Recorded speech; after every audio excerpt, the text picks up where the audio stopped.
Time now to welcome a special guest. It is Rik Heller. He's an expert on infectious diseases, and we're going to talk about, unfortunately, infections that people get once they go into the hospital. And this is despite intense infection control efforts, but the new strains of bacteria keep on emerging seemingly out of nowhere. And Rik's here to talk about that with us. Rik, good morning. Good morning. Well, it's one thing that you have to go to the hospital. You know you're going to get usually the kind of care you need, but infections inside the hospital is definitely a thing that unfortunately happens too often, isn't it? You know, the hospital is actually a surrogate or is representative of the community in whole. And even just within 10 miles of the hospital is the concentration of infection that may be around. And then it's also the passage of infection over the past several months that just keeps circulating. Yeah, I guess that's one thing you don't really think about because the hospital obviously is an area of a lot of congregation and just what you're talking about. So when we look at infections in the hospital, an interesting study from Washington University in St. Louis, apparently the problem with the unexpected sources of bacteria are the patients themselves. Expand on that point. Yeah, well, obviously anything coming from outside the building and in the form of a human being is going to bring with it these things they call commensal bugs, let's just say. And so, but really, while we're talking about patients and what they may bring in, you're also looking at the transmission from the patient to the staff. The staff is a hazardous job. And it's very important that we understand that they, too, are at risk and causing the spread. And that's only because, they'll walk a mile a day. A patient will be in their room for the entire day. So that moving about and that cross-contamination is going to be far greater from the staff and employees and not being their fault. Rik Heller is with us, an expert on the spread of infectious diseases. And you mentioned the staff moving around. Some of this, of course, is just inevitable. I mean, I don't know that you can really ever stop it. But as far as the movements of staff and such, beyond trying to keep everything sterile and all of that, is there some thought that staff movements could be adjusted that could help slow down the spread of any infections in a hospital? Is that a thing?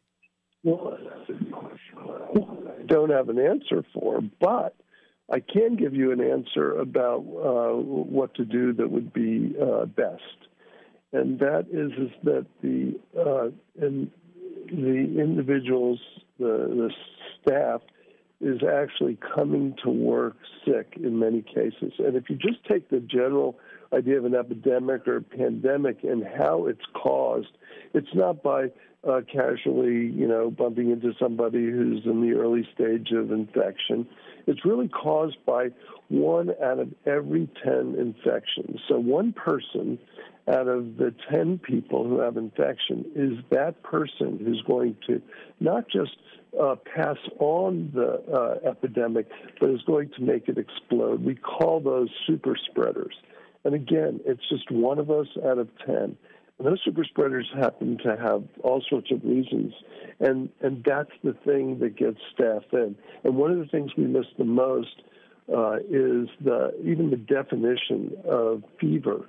Fever is the onset of infection, not caused by the infection, but caused by the body. The body's reaction to infection is what a fever is. So it's an immune response, and it's not to be toyed with. And even these NSAIDs and various different things that lower your temperature are actually stopping your immune system from doing its work.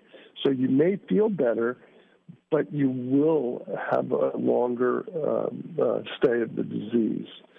So let's be careful about that. And then the definition, real quickly, about fever is that 98.6 that we learned in elementary school and beyond is not is not the definition of a normal temperature. The definition of a normal temperature measured orally is about 97.7. That's almost a degree Fahrenheit lower than the one that we learned in school.